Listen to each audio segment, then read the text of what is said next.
High court భవనం ఎప్పటికన్నా కిటకిటలాడుతోంది.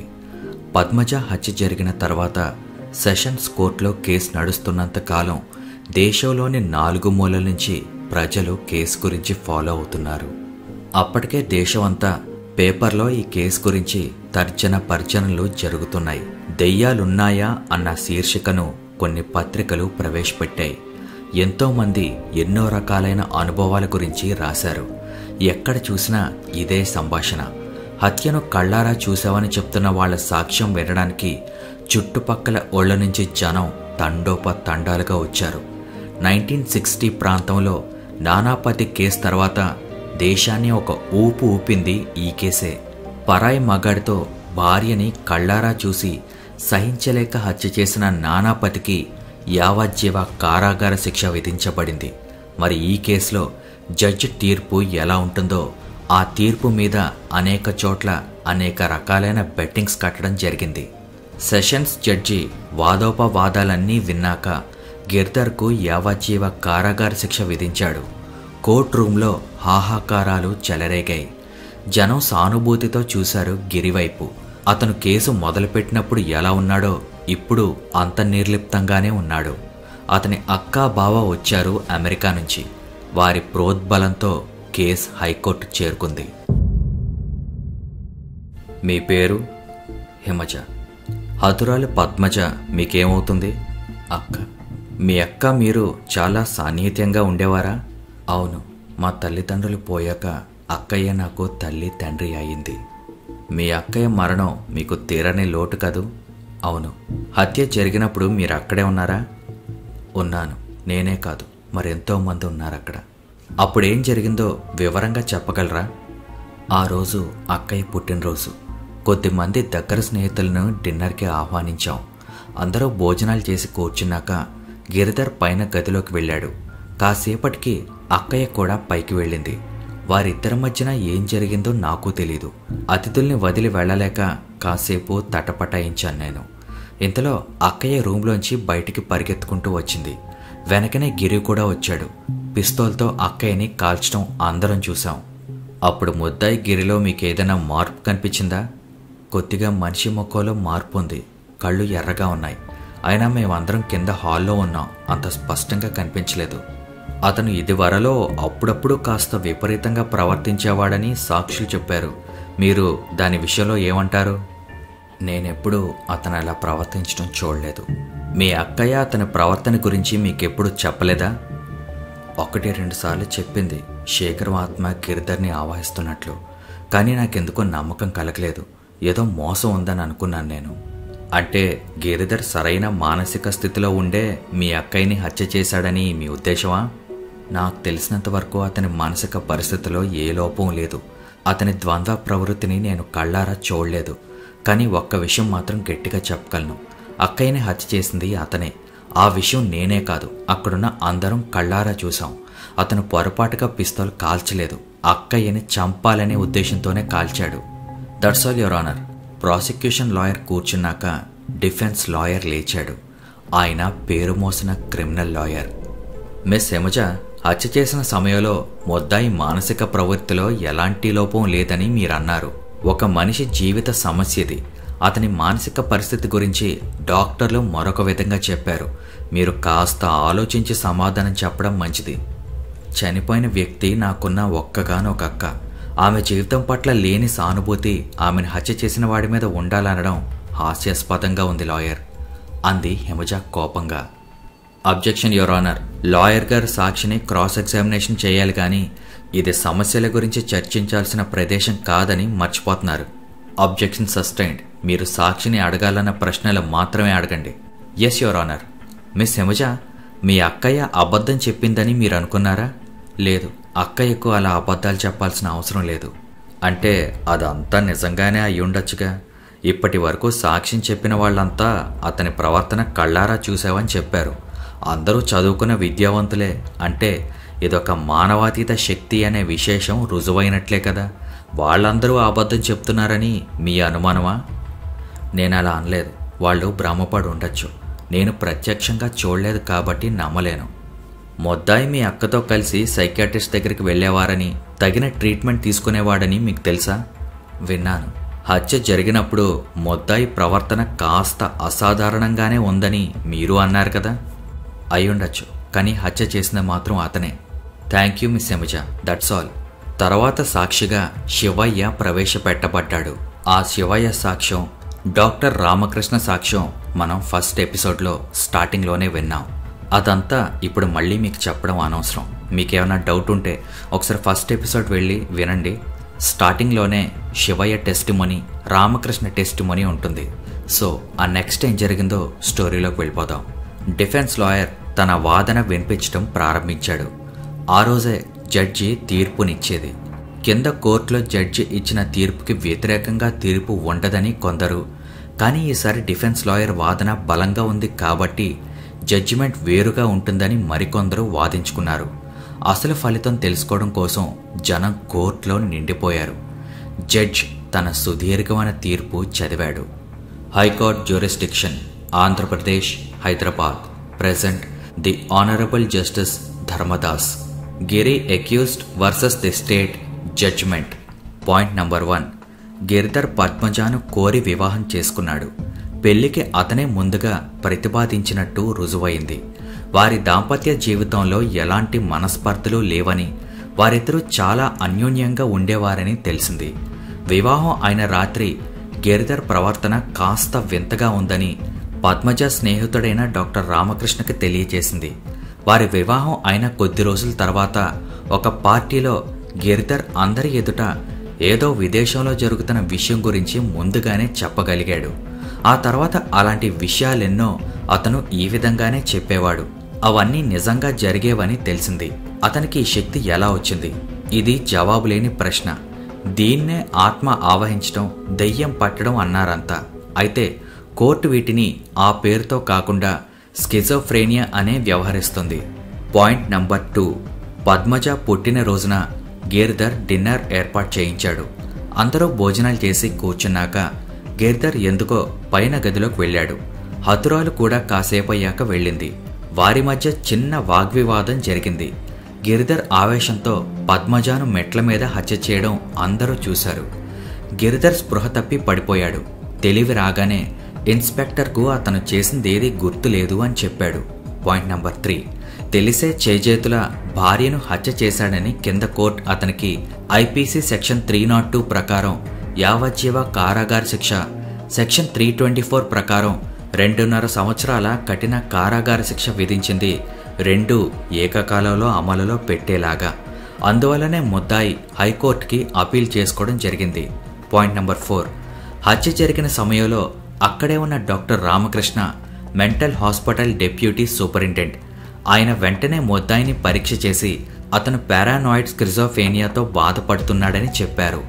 ఆ జబ్బుతో బాధపడే వ్యక్తికి ఏవేవో స్వరాలు వినిపించడం, ఎవరో తాననేదో చేయబోతున్నారనే భావన కలగడం సహజం అని డాక్టర్లు చెప్పారు. Point number 5. ఇన్సానిటీ లేదా తెలుగులో చెప్పాలంటే పిచ్చి అనే పదానికి సరైన నిర్వచనం లేదు. ఇదొక మానసిక రుగ్మత అనే విషయం అందరూ ఒప్పుకున్నదే. ముద్దాయిని కొద్ది కాలం మెంటల్ హాస్పిటల్లో ఉంచడం జరిగింది. అక్కడ కూడా అతని ప్రవర్తన అప్పుడప్పుడు కాస్త అసాధారణంగా ఉండేది. అతను సరిగ్గా భోజనం చేసేవాడు కాదని, చాలా నిర్లిప్తంగా ఉండేవాడని అక్కడ అతనికి వైద్యం చేసిన డాక్టర్స్ చెప్పారు. వారు కూడా అతని జబ్బుని పారానాయిడ్ స్కిజోఫ్రేనియాగా గుర్తించారు. ఈ ఆధారాల్ని బట్టి ముద్దాయి మానసిక రోగంతో బాధపడుతున్నాడని రూఢీగా తెలుస్తుంది. అయితే ఇన్సానిటీ అన్న పదానికి వైద్య శాస్త్రంలో గాని న్యాయశాస్త్రంలో గాని సరైన నిర్వచనం లేదు. మన దేశంలోనే కాదు, ఇతర దేశాల్లో కూడా లేదు. అందువలన ఈ మానసిక రోగగ్రస్తులైన నేరస్తుల విషయంలో విదేశాల్లో న్యాయస్థానాల్లోని కేసుల్ని ఉదాహరిస్తాను. క్రీస్తు శకం 13వ శతాబ్దంలో జ్యూరిస్ట్గా పనిచేసిన హెన్రీ బ్రాక్టన్ అనే వ్యక్తి తాను చూసిన కేసులన్నిటినీ ఒక సంపుటిగా వెలువరించాడు. మహారాజైనా సరే చట్టానికి అతీతుడు కాదని వాదించిన మొట్టమొదటి వ్యక్తి అతను. మానసిక రుగ్మతలు న్యాయ విచారణలో ఎలాంటి అవరోధాలను కల్పిస్తున్నది అతను వివరించాడు. 17వ శతాబ్దంలో లార్డ్ హ్యాడ్ అనే న్యాయాధికారి మానసిక జాడ్యంతో బాధపడే వ్యక్తి తాను చేసిన నేరాలకు బాధ్యుడు కాదని మొదటిసారిగా తీర్పునిచ్చాడు. 1724లో జస్టిస్ ట్రేసీ ఆర్నాల్డ్ అనే వ్యక్తి కేసులో పిచ్చి అనేది వివేకాన్ని లోపింపచేస్తుందని, అతను ఏం చేస్తున్నది, ఎందుకు చేస్తున్నది ఆలోచించే శక్తిని కోల్పోయి ఒక పశువులా ప్రవర్తిస్తాడని అన్నాడు. దీన్ని వైల్డ్ బీస్ట్ టెస్ట్ అన్నారు. 1800లో జార్జి చక్రవర్తి మీద అఘాయిత్యం జరిగినప్పుడు అప్పటి ముద్దాయి తరపున వాదించింది అప్పట్లో ప్రఖ్యాతి పొందిన లాయర్ థామస్ ఎరిక్సన్. మానసిక జాడ్యం ఉన్న మనుషులందరూ జంతువుల్లా ప్రవర్తిస్తారనే నమ్మకాన్ని ఎదిరించాడు. ఒక రకమైన భ్రమలో ఉన్న మనుషులు మానసిక రోగులే అని అతని వాదన. దాంతో వైల్డ్ బీస్ట్ టెస్ట్ అధ్యయనం ముగిసింది. ఈ భ్రమ అన్నది కూడా ఒక భ్రమగా కొద్ది కాలం మాత్రమే గుర్తించబడింది. తర్వాత 1843లో మెక్నాటన్ రూల్స్ అమల్లోకొచ్చాయి. ఈనాటికి ఈ సూత్రాల మీదే న్యాయం పరిశీలించబడుతుంది. డానియల్ మెక్నాటన్ అనే వ్యక్తి అప్పటి ప్రధానమంత్రి అయిన రాబర్ట్ పీల్ని చంపాలనుకున్నాడు. కానీ పొరపాటున ఆయన సెక్రటరీ అయిన ఎడ్మండ్ని చంపాడు. దీనికి ప్రత్యక్ష సాక్ష్యం విక్టోరియా మహారాణి. అతను అపరాధి, అతను పిస్తోల్తో కాల్చడం నేను స్వయంగా చూశాను అని ఆమె చెప్పింది. కానీ డానియల్ మానసిక రోగి అని విడుదల చేయబడ్డాడు. ఈ కేసు ఇంగ్లాండ్లో పెద్ద సంచలనాన్నే రేపింది. న్యాయ సూత్రాల గురించి ఘర్షణ జరిగింది. దానితో 15 మంది ఇంగ్లాండ్లో జడ్జిలు ఈ విషయం గురించి చర్చలు జరిపి ఒక నిర్ధారణకు రమ్మని కమిటీ వేశారు. నికోలస్ టిండెల్ అనే చీఫ్ జస్టిస్ అందరి తరపున ప్రశ్నలకు సమాధానాలిచ్చాడు. ఒక వ్యక్తి నేరం చేసిన సమయంలో తాను చేస్తున్నది తప్పు అని, చట్టానికి విరుద్ధంగా ప్రవర్తిస్తున్నానని తెలిసి చేస్తే అతను శిక్షార్హుడే. కానీ అతను ఆ సమయంలో మానసిక వ్యాధితో బాధపడుతూ తాను ఏం చేస్తున్నది తెలుసుకోలేని పరిస్థితిలో ఉన్నట్లయితే ఆ పని గురించి శిక్ష వేయడానికి ఆలోచించాలి. ఒక వ్యక్తి తనను తాను కాపాడుకోవడానికి నేరాన్ని చేస్తే అతను శిక్షార్హుడు కాదు. ఈ విషయమై జ్యూరీ ఆలోచించాలి అన్నాడు. అప్పట్లో ఈ న్యాయ సూత్రాలుండుంటే డానియల్కు శిక్ష పడేదేమో. తర్వాత మానసిక రుగ్మత, పిచ్చి అనే పదాలు జ్యూరిస్టులను కూడా కలవరపరిచాయి. ఇంగ్లాండ్, అమెరికా, ఆస్ట్రేలియా దేశాల్లో ఈ సూత్రాల విషయాల్లో రకరకాల అభిప్రాయాలున్నాయి. వైద్య శాస్త్రంలో, మానసిక శాస్త్రంలో ఈ పదాలకు అర్థం లేవని కొట్టిపడేశారు. ఇప్పటికీ ఈ పదాలకు సమయానుకూలంగా వాడుకోవడమే తప్ప సరైన నిర్వచనం ఇవ్వడం జరగలేదు. స్కాట్లాండ్లో ఈ రుగ్మత క్షమార్హం కాదు. ఈ దేశంలో బాధ్యత రాహిత్యం అనే పదాల్ని వాడతారు.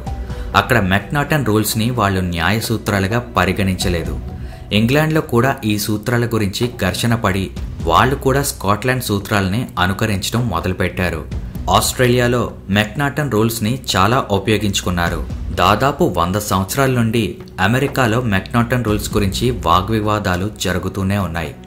26 రాష్ట్రాల్లో ఈ రూల్స్ని తీసేశారు. 22 రాష్ట్రాల్లో ఇంకా ఇవి అమల్లో ఉన్నాయి. 2 రాష్ట్రాల్లో ఈ విషయంలో ఎలాంటి క్షమ చూపించరు. 8 రాష్ట్రాల్లో నిందితుడు నేరస్తుడే కాని మానసిక రుగ్మతతో బాధపడుతున్నవాడు కాబట్టి శిక్ష తగ్గించవచ్చని నిర్ధారణ చేశారు.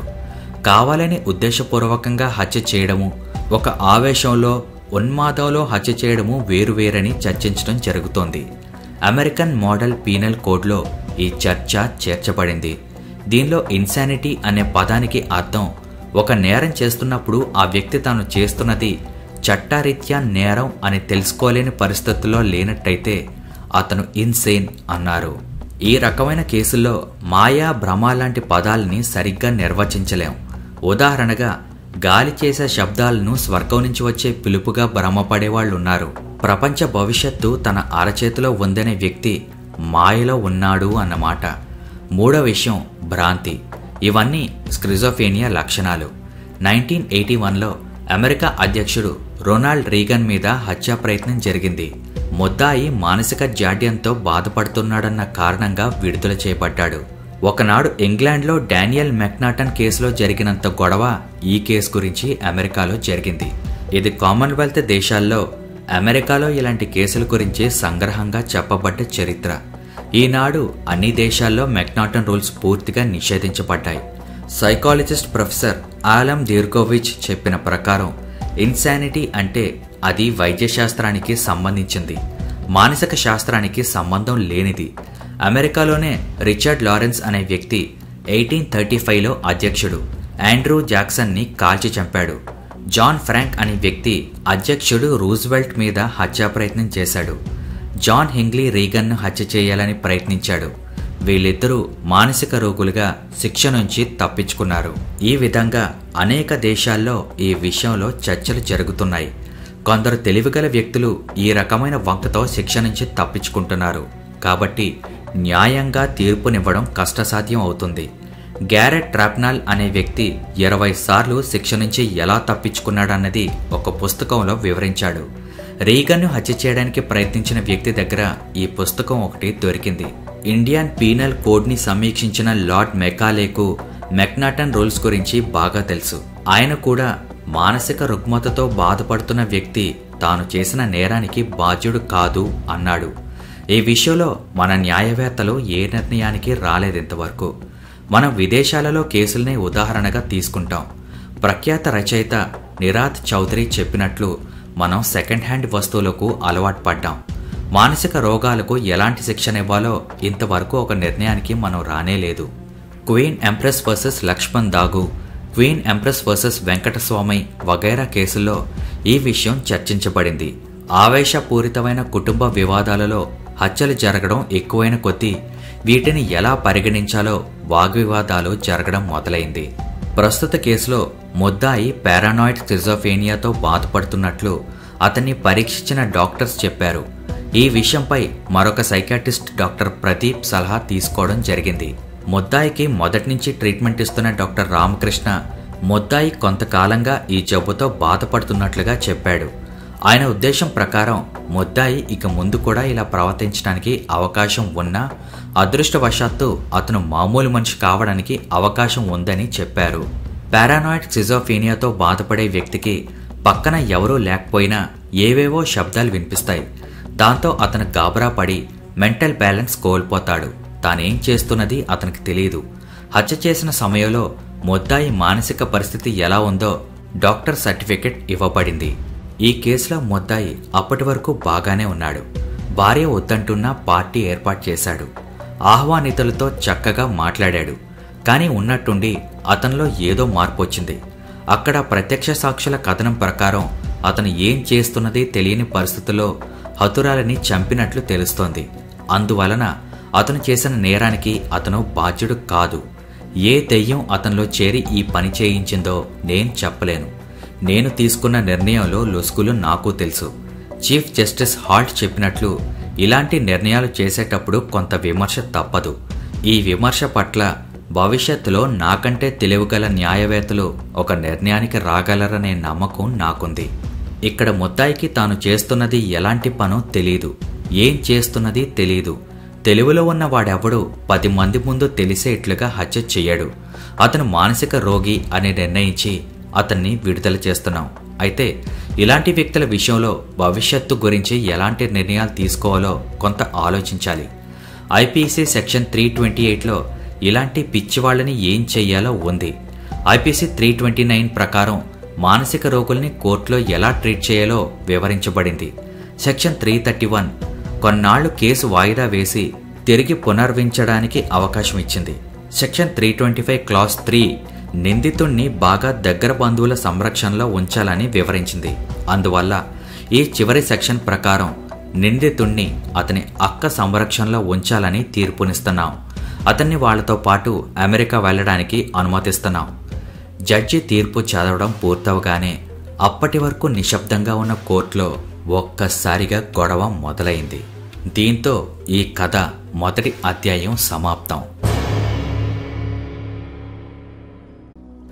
ఆకాశం మూర్తీభవించిన స్వచ్ఛతకు మారుపేరులా మంచు వర్షాన్ని కురిపించబోతున్నట్లుగా మెరుస్తోంది. ఎంత అందంగా ఉంది ప్రదేశం. హిమాలయాల్లోంచి కైలాస పర్వతం ఎగిరి వచ్చి ఆ మైదానంలో వాలినట్లుంది. ఆ సానువుల నుండి జాలువారుతున్న ఆ సెలయేర్లు, ఎర్రటి పూలతో మెరుస్తున్న ఆ ప్రకృతి ఎవరికోసమో ఎదురు చూస్తున్న అభిసారికలా ఉంది. ఆ పర్వతాగ్రం పురుషుడిలా ఉంది. సాధు నయనాలతో ఆర్తితో ప్రకృతిని ప్రేమతో స్పృశిస్తుంది. ఆ శిఖరం ప్రేయసి పొందు కోసం తహతహలాడే పురుషుడిలా లేదు. చరచరా జగత్తును శాసించే మహాశక్తిలా తాను సృష్టించిన జగతిని అనురాగంతో తాకినట్టుంది. ప్రపంచంలో జరిగే అన్యాయాలను, ఆ అన్యాయాలని అరికట్టడానికి మనిషి ఏర్పరచుకున్న చట్టాల్ని చూస్తూ పరిహసిస్తున్నట్లుంది. అంతలో ప్రకృతి మారిపోయింది. ఆకాశం నిండా నల్లటి మబ్బులు చేరుకున్నాయి. ఎక్కడి నుంచి వచ్చాయో తెలీదు. ఆ పర్వతం మధ్యలో సెగలు ప్రారంభమయ్యాయి. ఎక్స్రే కళ్ళతో చూస్తున్నట్లు అంతర్భాగంలో ఉన్న కల్మషం అంతా కనిపిస్తోంది. భూమి లావాలా మరుగుతోంది. క్షణంలో ఎంత బీభత్సంగా తయారైంది. అప్పటి ఆ దివ్యమంగళ పురుషుడు ఇప్పుడు భయంకరమైన కోరలతో రాక్షసుల్లా కనిపిస్తున్నాడు. ఇదే అతని అసలైన రూపమా? ఆ లావాని ఉండలుగా చుట్టి విసురుతున్నాడు. చెట్లు చేమలు కాలిపోతూ ఉంటే చూసి వికటట్టహాసం చేస్తున్నాడు. ఎవరో స్త్రీ అటే వెళ్తోంది. చూసుకోకుండా అమాయకంగా నవ్వుతూ వెళ్తుంది. ఆ భయంకర రూపాన్ని ప్రేమపూరితంగా చూస్తూ నన్నేం చేయలేడు అన్న ధీమాతో నడుస్తుంది. అరే, అది పద్మజ కదూ? ఎక్కడి నుంచి వచ్చింది? అక్క ఆగు, అటు వెళ్లకు! దిక్కులు పిక్కెటిలేలా అరిచింది హిమజ నిద్రలోనే. పద్మజ వినడం లేదు. చిరుహాసంతో అలాగే వెళ్తోంది నిర్భయంగా. అయ్యో, వాడు విసిరిన నిప్పు బంతిలా వచ్చి పద్మజను కబళించి వేస్తోంది. అక్క అక్క పరిగెడుతోంది హిమజ. మరుగుతున్న లావా ప్రవహిస్తూ అడ్డం వచ్చింది. అక్క అక్క అక్క అక్క భయంతో మెలకు వచ్చేలా లేచి కూర్చుంది హిమజ. ఒళ్ళంతా చెమటలు పట్టాయి. ఈ మధ్య రోజు ఇలాంటి కలలు వస్తున్నాయి. పద్మజ ఎప్పుడో కాకుండా ఇప్పుడే హత్య చేయబడినట్లుగా అనిపిస్తోంది. ఏంటి కలకి అర్థం? హిమజ లేచి బాల్కనీలోకి వచ్చింది. దూరంగా మినుక్కు మినుక్కుమని వెలుగుతూ దూరమవుతోంది విమానం. నన్నెవ్వరూ అందుకోలేరు అన్న ధీమాతో. గిరి వెళ్ళిపోయాడు. ఎవరికీ అందనంత దూరంగా. తన నుంచి, చట్టం నుంచి తప్పించుకొని ఉన్న ఒకే ఒక రక్తబంధువుని దూరం చేసి విజయగర్వంతో ఎగిరిపోయాడు. ఒక్క మాటైనా అనలేదు పద్మజ గురించి. తప్పు చేశానన్న భావం ఏ కోశాన కనిపించలేదు. సాగర్ కంట్రోల్ చేసి ఉండకపోతే ఏం చేసి ఉండేదో తను. తన నిస్సహాయతని తలుచుకుంటే హిమజ కళ్ళల్లో నీళ్లు తిరిగాయి. మంచం మీద పడి దిండులో మొహం దాచుకొని వెక్కి వెక్కి ఏడవసాగింది. గుండెలోని ఆవేదనంతా కన్నీళ్ల రూపంలో వదిలించుకుందామని. కింద ఫోన్ మోగుతోంది. అర్ధరాత్రి ఎవరు చేసుంటారు? ఎవరో ఓదార్చడానికో, ఒంటరిగా ఉన్నందుకు జాలిపడుతూ నెట్టూర్చడానికో చేసుంటారు. ఎవరితోనూ మాట్లాడాలనిపించడం లేదు. కింద శివయ్య కాబోలు. ఫోన్ తీసి మాట్లాడుతున్నాడు. అంతగా అవసరమైతే పిలుస్తాళ్లే అనుకుంది. శివయ్య పిలవలేదు. ఆమె తిరిగి కళ్ళు మూసుకుంది. ఎవరి మీదో తెలియని కోపం, కసి, కక్ష మిళితమై గుండెల్ని కోసేస్తున్న బాధ. తిరిగి నిద్రపోవడానికి ప్రయత్నించింది హిమజ, మరో పీడకలకు ఆహ్వానం పలుకుతూ. ఆ ఫోన్లోనైనా మాట్లాడుంటే మనసు కాస్త డైవర్ట్ అయ్యేదేమో. అదే సమయానికి ప్యారిస్లో ఫోన్ డిస్కనెక్ట్ చేసి ఆలోచనలో పడింది జూలీ క్లాడ్. హిమజ ఇంట్లో లేదట. టైం చూసుకుంది. 10 అవుతోంది. అంటే ఇండియాలో రాత్రి 2 దాటింది. ఈ సమయంలో ఎక్కడికెళ్ళి ఉంటుంది? ఫోన్లో మాట్లాడిన నౌకర్ వచ్చి రాని ఇంగ్లీష్లో హిమజ లేదని చెప్పాడు. పేపరు పెన్ను తీసుకొని రాయడం మొదలుపెట్టింది ఆమె. డియర్ హిమజ, నా పేరు జూలీ క్లాడ్. మీ అక్కయ్య పద్మజ ఇక్కడికి వచ్చినప్పుడు మాకు స్నేహం కలిసింది. మీ ఇంటి అడ్రస్, ఫోన్ నంబరు తనే ఇచ్చింది నాకు. ఉత్తరాలు రాస్తూ ఉండమని, మీతో కలం స్నేహం చేసుకోమని అనేది. ఇలాంటి పరిస్థితుల్లో ఉత్తరం రాయాల్సి వస్తుందని కలలో కూడా అనుకోలేదు. విచిత్రమైన పరిస్థితిలో పద్మజ మరణం గురించి ఇప్పుడే ఒక మ్యాగజైన్లో చదివాను. పుస్తకం తిరిగేస్తూ ఉంటే పద్మజ ఫోటో కనిపించింది. ఆశ్చర్యంగా తీసి చూశాను. తాను చనిపోయిందని, హత్య చేయబడిందని చదవగానే నన్ను నేను కంట్రోల్ చేసుకోలేకపోయాను. వెంటనే మీకు ఫోన్ చేశాను. మీరింట్లో లేరని చెప్పారు. మళ్ళీ ఆలోచిస్తే అనిపించింది, ఫోన్లో కంటే ఉత్తరం ద్వారా మీకు వివరంగా, విషాదంగా తెలియపరచవచ్చని. ఎంతోమంది భారతీయులను అంతకు ముందు చూసినా, కొద్ది మందితో పరిచయం ఉన్న పద్మజాని చూడగానే చాలా అభిమానం కలిగింది. కొంతమందిని చూడగానే ఎన్నాళ్ళుగానో తెలిసిన వాళ్లలా అనిపిస్తుంది. మరి కొందరితో కొద్ది పరిచయంతో స్నేహితులవుతాం. పద్మజాని చూడగానే పాత స్నేహితురాల్ని చూసినట్లు అనిపించింది.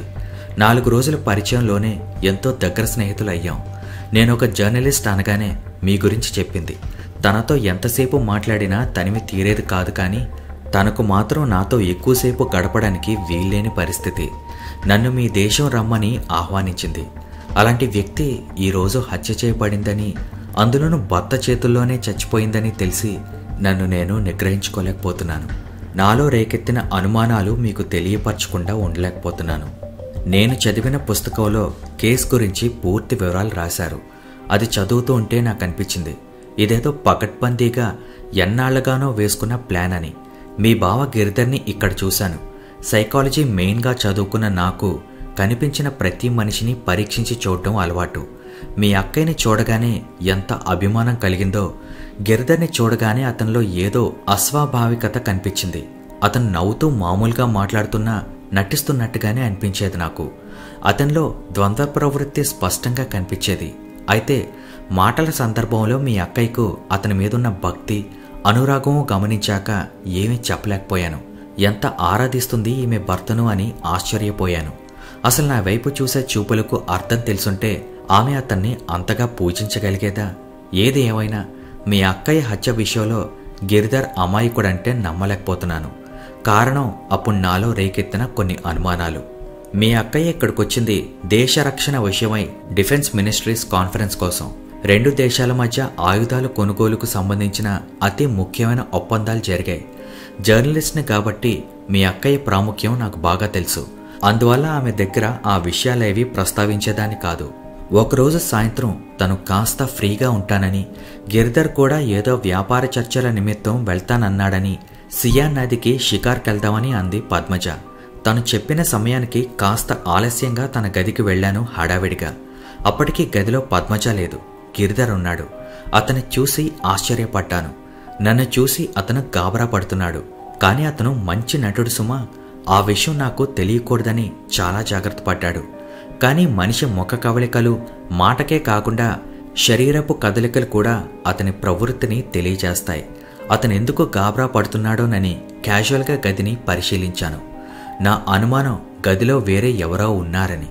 కానీ ఎవరూ లేరు. మీరు పద్మజతో బయటికి వెళ్ళలేదా అని అడుగుతున్నాడు అతను. అంటే ఆమె గదిలో ఉండదని తెలిసి అతడు తిరిగొచ్చాడా? అంతలో మంచం మీద ఫైల్ మీద పడింది నా దృష్టి. అందులోంచి అతనేదో కాపీ చేస్తున్నట్లుంది. తెల్ల కాగితాలు కనిపించాయి. ఆ ఫైల్ అతని వ్యాపారానికి సంబంధించిందేమో నాకు తెలీదు. కానీ అలా అయితే అతను గాబరా పడ్డం దేనికి? ఫైల్ అట్ట మీద పడింది నా దృష్టి. అది ఫ్రెంచ్ గవర్నమెంట్ ఫైల్లా అనిపించింది. ఒకవేళ పద్మజాయే అతన్ని ఏదైనా కాపీ చేయమన్నదేమో అనుకుని వెళ్ళిపోయాను. మర్నాడు వాళ్ళు వెళ్ళిపోతున్నారని కలవడానికి వెళ్ళాను. గది లోపల ఆమె గిరిధర్ ఉన్నారు. కానీ అతని స్వరం వేరుగా ఉంది. వాళ్ళిద్దరూ ఏదో గమ్మత్తుగా మాట్లాడుకుంటున్నారు. నాకు అర్థం కాలేదు. ఆ విషయం చాలా గమ్మత్తుగా అనిపించింది. ఈరోజు పుస్తకంలో గిరిధర్ గురించి చదువుతున్నప్పుడు అతను ఎందుకు అలా ప్రవర్తించాడో తెలిసింది. ఎందుకు చేశాడో తెలియదు, కానీ చాలా చక్కగా నటించాడప్పుడు. ఒక సైకాలజీ రీసెర్చ్ స్కాలర్గా ఆ విషయాన్ని గుర్తించాను. నా అభిప్రాయం ప్రకారం అప్పటినుంచి అతనేదో ప్లాన్లో ఉన్నాడని స్పష్టమవుతుంది. ఇదంతా ఇప్పుడు రుజువు చేయలేం, కానీ ఈ విషయం మీకేమైనా ఉపయోగపడుతుందేమో అని రాస్తున్నాను. అంతకు ముందు రోజు వాళ్ల గదికి నేను వెళ్ళినప్పుడు గిరిధర్ ఎంతో ఉత్సాహంగా ఫారిన్ విశేషాలు నన్ను అడిగి తెలుసుకున్నాడు. నేను కూర్చొని అన్నీ వివరించి చెప్పాను. మర్నాడు వాళ్ళు వెళ్ళిపోతున్నారని వీడ్కోలు చెప్పడానికి వెళ్ళాను. గది బయటకే వాళ్ళ మాటలు వినిపిస్తున్నాయి. నేను ఆగిపోయాను. నా దగ్గర నుంచి తెలుసుకున్న అక్కడి ట్రయంఫ్ నోటర్ క్యాథడ్రల్ విశేషాలను చూసినట్లుగా స్వరం మార్చి పద్మజకి చెప్తున్నాడు గిరిధర్. అప్పుడు నాకు అర్థం కాలేదు, కానీ ఇప్పుడు ఆలోచిస్తే అనిపిస్తుంది. అతను పద్మజను మోసం చేయడానికి ఒక ఆత్మలాగా అన్ని విషయాలు తెలిసినట్లుగా నటించి ఉంటాడని. ఆ అవసరం ఎందుకు కలిగింది అతనికి? ఇదేదో కుట్రలా అనిపించడం లేదు. ఈ విషయంలో మీకేదైనా సహాయం కావాలనిపిస్తే నేను సిద్ధం. నాకు ఉత్తరం రాసినా సరే, లేదా ఫోన్ చేసినా మీకు కావాల్సినప్పుడు సహాయం చేయగలను. Julie Claude. వారం రోజుల తర్వాత ఉత్తరం అందుకొని చదివిన హిమజ దిగ్భ్రమ చెందింది.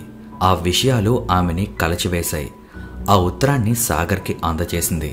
ఇలాంటి ఆధారాలు మనకి ముందుగానే తెలుసుంటే కొంత ఉపయోగపడేవి.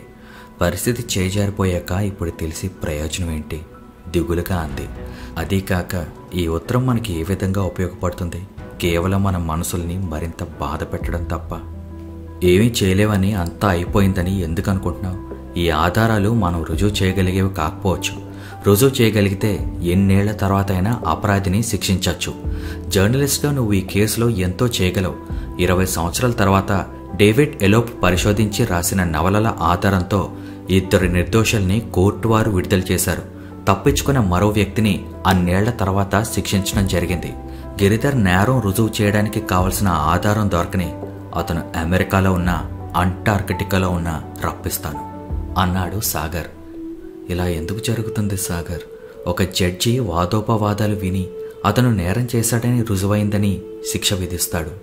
అదే రకమైన వాదనలు విన్న మరో జడ్జి అతను నిరపరాధి అంటాడు. ఎంత అస్తవ్యస్తంగా ఉంది న్యాయ వ్యవస్థ. జడ్జి అయినా మనిషే కదా, వాద ప్రతివాదాల మీదే అతని తీర్పు ఆధారపడి ఉంటుంది. గిరిధర్ కేసులో తీర్పునిచ్చిన జస్టిస్ ఏమన్నారు? న్యాయశాస్త్రంలో ఇలాంటి లొసుగులు ఉన్నాయని, వాటిని ఆధారంగా తీసుకొని కొందరు నేరస్తులు తప్పించుకుంటున్నారని, తెలివిగల వాళ్లు నేర్పుగా లాలో ఇలాంటి లొసుగుల్నే ఉపయోగించుకొని శిక్ష పడకుండా తప్పించుకుంటున్నారు. కానీ గిరిధర్ మీద నేరం నిరూపించడం కష్టం కాదు. అతనిదంతా నటనని నిరూపించడం జరిగే పని కాదేమో. అదీ కాక నిజంగా గిరిధర్ కేవలం స్కిజోఫ్రేనియా అవస్థలోనే ఈ హత్య చేశాడేమో నిస్పృహగా అంది. దురదృష్టవశాత్తు మానవాతీత శక్తుల మీదున్న నమ్మకం మన వాళ్లకు మనుషుల శక్తి మీద ఉండదు. అందుకే వీళ్ళని మోసం చేయడం అంత సులభం మరొకటి లేదు. దైవశక్తికి ఎంత విలువిస్తారో దెయ్యాలకి అంత భయపడే జనం మన వాళ్ళు. ఇక గిరిధర్ చెప్పిన భవిష్యవాణి విషయం అంటావా? అతడేం చెప్పాడు? నైజీరియాలో కూప్ గురించి చెప్పాడు. అంతేగా, నైజీరియాతో వ్యాపార సంబంధాలున్న మనిషి అతను. ఈ కుట్రలనేవి అప్పటికప్పుడు జరిగేవేం కాదు. అతడు కొన్ని నెలలుగా ప్లాన్ చేస్తూ ఉండొచ్చు. అటువంటప్పుడు ఆ కూప్ విషయం తెలుసుకోవడం కష్టం కాదు. ఎందుకంటే ఇలాంటి కుట్రల్లో వ్యాపారస్తుల మద్దతు కూడా ఉంటుంది. ఇకపోతే ఆండ్రోపోప్ మరణం గురించి చెప్పడంలో అస్సలు ఆశ్చర్యమేమీ లేదు. ఈ మధ్య మన దేశంలోనే జరిగింది కదా. ఇందిరాగాంధీని పొద్దుట 9ంటికి హత్య చేస్తే కారణాంతరాల వల్ల సాయంత్రం వరకు ఆమె మరణించినట్టు వార్త బయటికి రానివ్వలేదు. బీబీసీ ఈ వార్త ముందుగా ప్రసారం చేసింది. అలాగే కొన్ని కారణాల వల్ల దేశ నాయకుల మరణ వార్తలు వెంటనే బయటపెట్టరు, ముఖ్యంగా రష్యా లాంటి కమ్యూనిస్ట్ దేశాల్లో. అలాంటప్పుడు మరో సోర్స్ ద్వారా ఆ వార్త తెలుసుకోవడం వింతేమీ కాదు.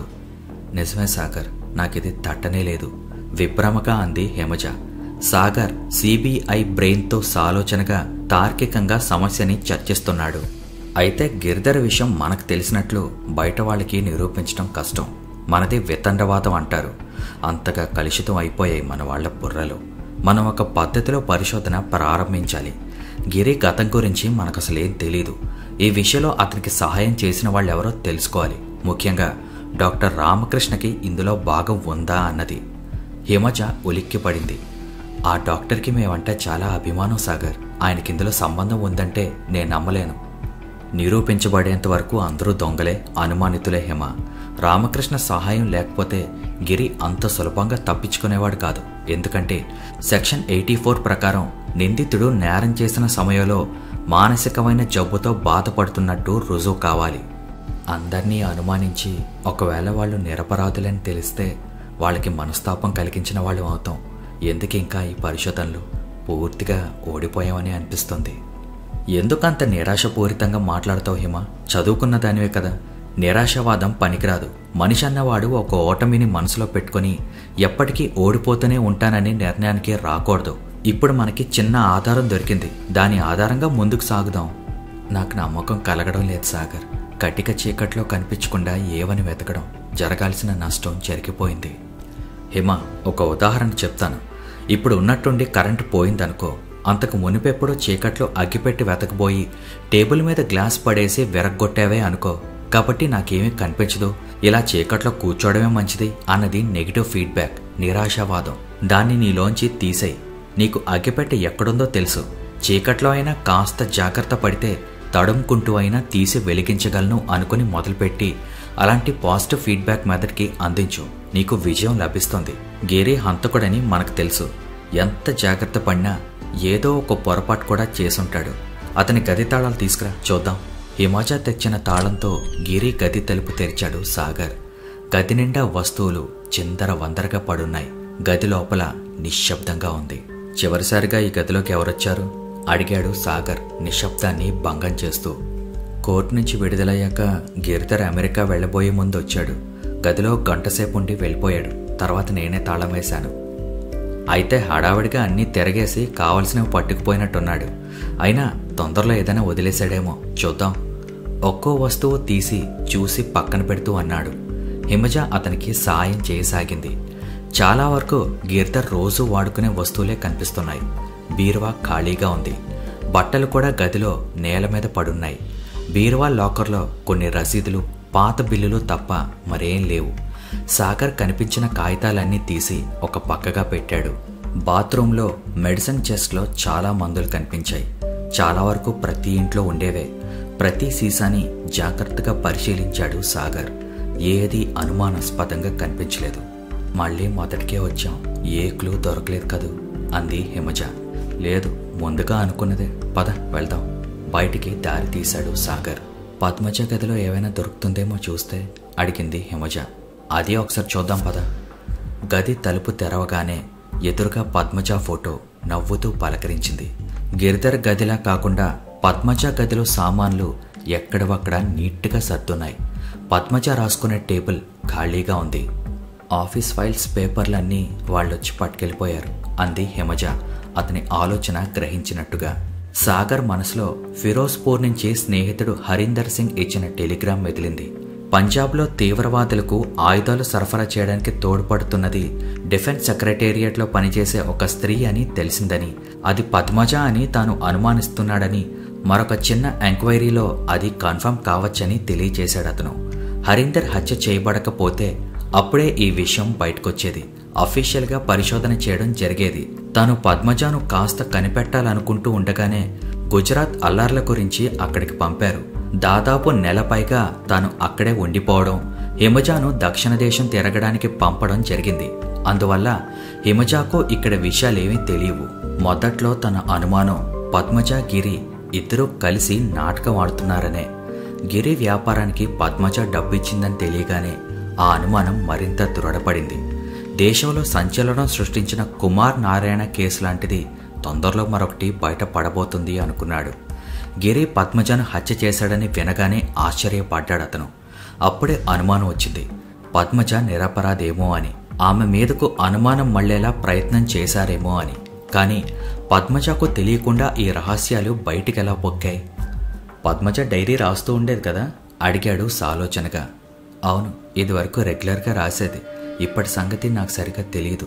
కోర్టులో కేసు నడుస్తున్నప్పుడు ఏదైనా ఆధారం దొరుకుతుందేమో అని గదిలో చూశాను. పాతవి కనిపించాయి కానీ కొత్తవేమీ లేవు. బీరువా తెరిచి చూస్తూ అంది హిమజ. ఏ నేరస్తుడైనా నేరాన్ని కప్పిపుచ్చుకోవడం కోసం చాలా జాగ్రత్త పడతాడు. ఒక్కోసారి అతి జాగ్రత్తతో చిన్న చిన్న పొరపాట్లు చేస్తూ ఉంటాడు. వాటినే మనం పట్టుకోవాలి. టేబుల్ సొరుగులో నుండి పుస్తకాలు తీస్తూ అన్నాడు సాగర్. రెండో అరలో పుస్తకాల వెనక కనిపించింది ఒక కవర్. తీసి చూశాడు. అతని ప్రొక్కుటి ముడిపడింది. అవి డిఫెన్స్ మినిస్ట్రీ లెటర్ హెడ్స్. లేత పచ్చిరంగు కాగితాలు, చాలా ముఖ్యమైనవి. ఉత్తరాలు రాయడానికి ఉపయోగిస్తారు. వాటి మీద ఏమీ రాసిలేదు. కింద ఒక పక్కగా పద్మజ సంతకం కనిపిస్తోంది. బ్లాంక్ పేపర్ల మీద పద్మజ సంతకాలు పెట్టి ఎందుకు ఉంచినట్టు? ఇవి ఎవరికంటా పడకుండా ఎలా మిగిలిపోయాయి? దొరికిన ఆధారాలన్నీ పద్మజాని నేరస్తురాలిగా నిలబడుతున్నాయి. పద్మజ ఎందుకు చేసిందిలా? గిరిధర్ కోసమా? అయితే అతను పద్మజాని ఎందుకు హత్య చేసినట్టు? వారి మధ్య అభిప్రాయ భేదం ఏదైనా వచ్చుంటుందా? పార్టీలో కూర్చున్న వాళ్ళు అప్పటికప్పుడు పైకి వెళ్లి దెబ్బలాడుకున్న విషయం ఏంటి? పద్మజ ఏ విషయంలోనైనా గిరిని బెదిరించిందా? అదే ఆమె హత్యకి దారి తీసిందా? అన్నీ అనుమానాలే, జవాబు దొరకని ప్రశ్నలు. అరగంట తర్వాత లైబ్రరీ పుస్తకాల మధ్య దొరికాయి పద్మజ డైరీలు. అంత ముఖ్యమైన పేపర్లను గదిలో అశ్రద్ధగా పడేసి ఈ డైరీలు ఎందుకిలా జాగ్రత్తగా దాచినట్టు? సాగర్ ఒక డైరీ తెరిచాడు. నవంబర్ 10. గిరిధర్ తలుపులు ఎందుకో నన్ను చాలా ఉద్వేగపూరితరాల్ని చేస్తున్నాయి. ఇన్నాళ్ళు ప్రతి పురుషుడు శేఖరంతో సహా నన్ను తమతో సమానంగా భావించి మాట్లాడేవారు. చాలా కాలం తర్వాత నాలో స్త్రీత్వాన్ని జ్ఞాప్తికి తెచ్చి నిద్రపోయిన వలపులకు మేల్కొలుపు పాడాడా గిరిధర్ అనిపిస్తోంది. అతని స్పర్శ శరీరాన్ని పొలికింపు చేసింది. అతని భర్తగా పొందిన నేను ఎంత అదృష్టవంతురాల్ని. సెక్స్లో స్త్రీని సంతృప్తిపరిచే ఆర్ట్ చాలా కొద్దిమంది మగాళ్ళకే ఉంటుందన్న విషయం గ్రహించడానికి పెద్ద అనుభవం, ఒకరికన్నా ఎక్కువ మందితో సంబంధం అక్కర్లేదు. అనుభూతి, ఆలోచించగల విచక్షణ జ్ఞానం ఉంటే చాలు. ఇంత ఆనందంలో ఫోన్లో ఆ వార్త వింటుంటే భయంతో ఒళ్ళు జలధరించింది. అన్ని ఆయుధాలు తీవ్రవాదుల చేతుల్లో పడటం ఎంత భయంకర పరిస్థితి. ఈ దేశ భవిష్యత్తు ఏం కాబోతుంది. నవంబర్ 22. హిమజ నేను శేఖరాన్ని వివాహం చేసుకుంటున్నాను అనుకుందట. అలాంటి అభిప్రాయం నాకెప్పుడు కలగలేదంటే వింతగా చూసింది. పిచ్చిపిల్ల. రేపు ప్రకాశ్రావు అంకుల్తో చెప్పాలి. ఏమనుకుంటారో. నవంబర్ 30. శేఖరం చచ్చిపోయాడు. అందరూ హత్య అనుకుంటున్నారు, కానీ నాకు తెలుసు అతనిది ఆత్మహత్య అని. ఎందుకింత పిరికి పని చేశాడు? కనీసం నాతో కాసేపు మాట్లాడితే బాగుండేది. అతని మరణానికి నేనే కారుకురాలినా అనిపిస్తోంది. కానీ నా తప్పేం లేదని నాకు తెలుసు. ఏవైనా అతను లేని లోటు నాకు కనిపిస్తుంది. డిసెంబర్ 12. ఆ రాత్రి అంత భయంకరమైనది అవుతుందని కలలో కూడా అనుకోలేదు. శేఖరం ఆత్మగిరిలో ప్రవేశించడం ఏంటి? నాతో మాట్లాడాలని కోరుకోవడం ఏంటి? ఇలాంటి వాటిని గురించి ఎప్పుడు పుస్తకాల్లో చదవడమే కానీ ప్రత్యక్షంగా చూడవలసి వస్తుంది అనుకోలేదు. శేఖరం చనిపోయిన రోజు నుండి నాలో అంతర్లీనంగా ఉన్న భయం ఎందుకో ఈరోజే అర్థమవుతుంది. మరో డైరీ తెరిచాడు సాగర్. జనవరి 20. గిరిధర్ మంచితనం ఇప్పుడు మరింత తెలుస్తోంది. తన డబ్బు అంతా ఫ్రీజ్ అయ్యి అవస్థలు పడుతున్నా కూడా నా దగ్గర నుంచి పైసా కూడా తీసుకోవడానికి ఇష్టపడడం లేదు. తనను చూస్తే ఒక రకంగా బాధగా ఉన్నా తన వ్యక్తిత్వాన్ని నిలబెట్టుకోవడం చూస్తే చాలా తృప్తిగా, గర్వంగా ఉంది. ఒక్కోసారి అర్థం లేని పట్టుదలకు వ్యక్తిత్వం అన్న పేరు పెట్టి గర్వపడుతూ ఉంటారు కొందరు. సాగర్ నవ్వుకున్నాడు. మరో పేజీ తిప్పాడు. ఫిబ్రవరి 10. గిరిధర్ మామూలు మనిషి అయ్యాడు. వాళ్ళ అక్కయ్య డబ్బు పంపిందట. గిరిధర్ బిజినెస్లో పడ్డాడు. ఉత్సాహంగా ఉన్నాడు. ఇప్పుడు ఆఫీసులో పని ఎక్కువగా ఉంటుంది. శేఖరం ఆత్మ సహాయం లేకపోతే తట్టుకోలేకపోయేదాన్నే. ఈ మధ్య అలసటతో నిద్ర ఎక్కువ అవుతున్నట్టు అనిపిస్తోంది. మత్తుగా నిద్రపోతున్నాను. ఒక్కోసారి శేఖరమే పని పూర్తి చేసి పెడుతున్నాడు. శేఖరం సీట్లో ఇంకా ఎవరినీ వేయలేదు. ఆ పని ఒత్తిడి తెలియడం లేదు. సాగర్ ఆలోచనలో పడ్డాడు. డైరీలో అబద్ధం రాసి ఉండదు పద్మజ. అబద్ధమే అయితే రాయాల్సిన పనిలేదు. మరోచోట పద్మజ రాసింది ఆకర్షించింది అతన్ని. మే 15. చండీగఢ్. గిరిధర్ని నాతో రమ్మని బరితిమాలినా రాలేదు. అర్జెంటుగా బెంగళూరు వెళ్లాలంటూ వెళ్ళిపోయాడు. ఇవాళ మీటింగ్లో సరిగ్గా మాట్లాడలేకపోయాను. అందరూ నా వైపు వింతగా చూస్తున్నారనిపించింది. శేఖరం గురించి ఏమైనా తెలిసిందేమో అని అనుమానం వచ్చింది. అలాంటి విషయాలే అందరిలో ఆసక్తిని కలిగిస్తాయి. కానీ నిజం తెలిసిన తర్వాత చాలా బాధగా అనిపించింది. తీవ్రవాదులకు సహాయం అందజేస్తున్న వాళ్లల్లో గవర్నమెంట్ ఆఫీసర్లు కూడా ఉన్నారట, స్త్రీలు కూడా. అందుకే అందరూ నన్ను అనుమానంగా చూస్తున్నారేమో. ఆ చూపులు నేను అర్థం చేసుకోలేకపోయానేమో. ప్రభుత్వ యంత్రాంగం రోజురోజుకి దిగజారిపోతుంది. డబ్బు కోసం కన్న తల్లినే అమ్ముకుంటున్నారు. ఎంత దారుణం! తలుచుకుంటేనే తల తిరుగుతోంది.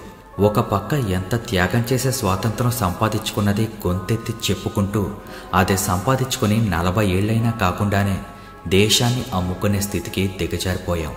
నేను ఒక అనుమానితురాలనే అన్న ఆలోచనే భరించలేనిదిగా ఉంది. శేఖరంతో మాట్లాడాలనిపిస్తోంది. చచ్చిపోయాకే శేఖరం ఇంకా దగ్గరయ్యాడనిపిస్తోంది. అతని ప్రేమను గుర్తించలేక పొరపాటు చేయలేదు కదా.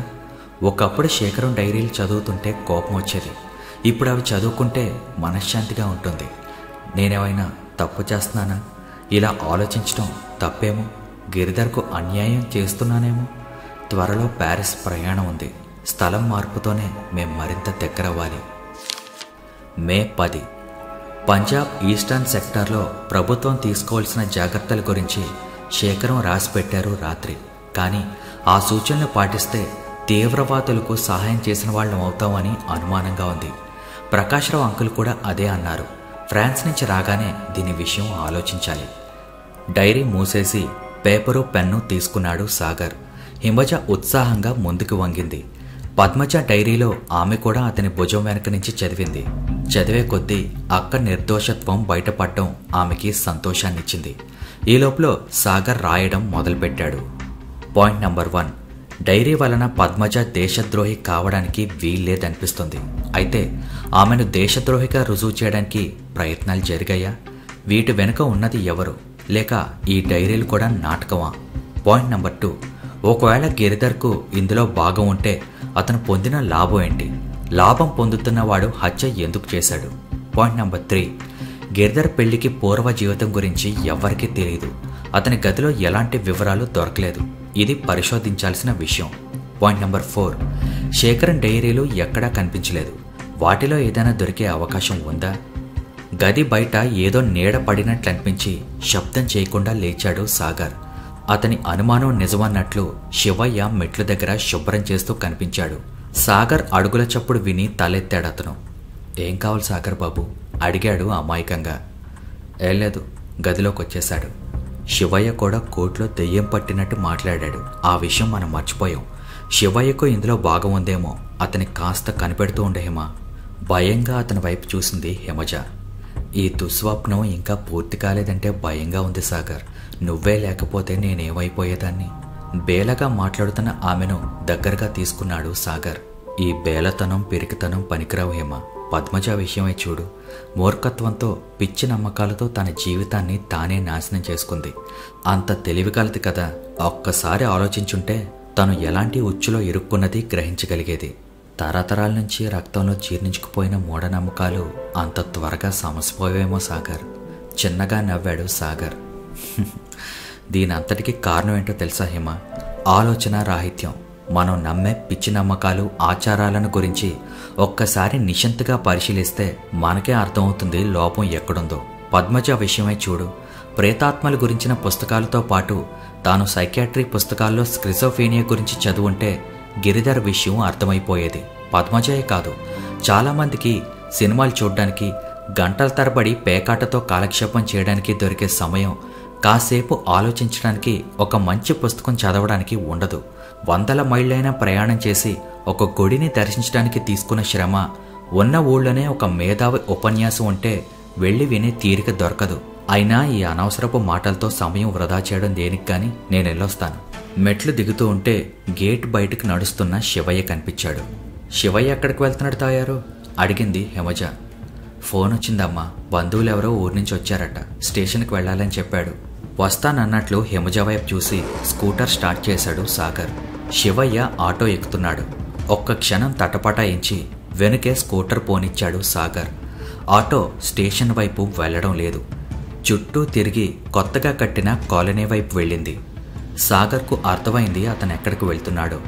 డాక్టర్ రామకృష్ణ ఈ మధ్యనే 2 అంతస్తుల ఇల్లు కట్టుకుంటున్నాడు ఈ కాలనీలో.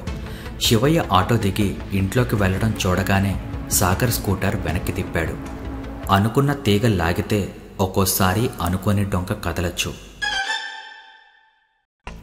నమస్తే అంకుల్.